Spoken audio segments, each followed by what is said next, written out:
E aí galera, beleza? Aqui, sabe aquele meu amigo, Felipe Bonatti, que eu falei pra vocês que queria criar um canal, só que tava com um pouco de vergonha? Bom galera, ele criou, o canal dele chama Hidrox. O primeiro vídeo dele só foi sobre o Slither e o mas só que não foi de PC, foi de celular. E ele tem poucos inscritos, tem 4 se eu não me engano.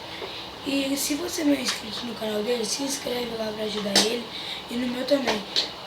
Por favor, galera, porque eu já tô com 9 inscritos, isso é muito pra mim. Pra quem tava com 2 no canal, que era 2 pessoas lá da minha turma, agora eu tô com 9. Vocês me ajudaram muito e continuam me ajudando assim. E bom, olha galera, lembra, não sei se eu já falei no vídeo, mas eu comentei que eu ia cortar o cabelo.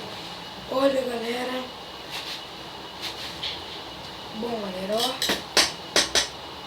Ficou break, galera, não ficou? Ficou break, chave da favela. Quer ver agora eu vou pegar uma coisa pra ficar mais break ainda? Isso daqui, calma aí, galera.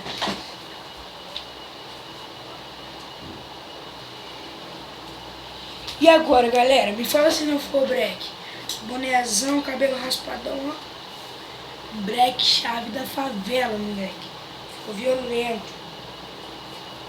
Galera, eu tô passando esse vídeo rápido. E eu tenho que estudar para as provas. Amanhã tem prova de matemática. Coisa chata. Da minha turma, todo mundo gosta da professora. Só que ninguém gosta da prova de matemática. Eu não vou contar muito da minha vida pra vocês, mas só isso mesmo, galera. Valeu.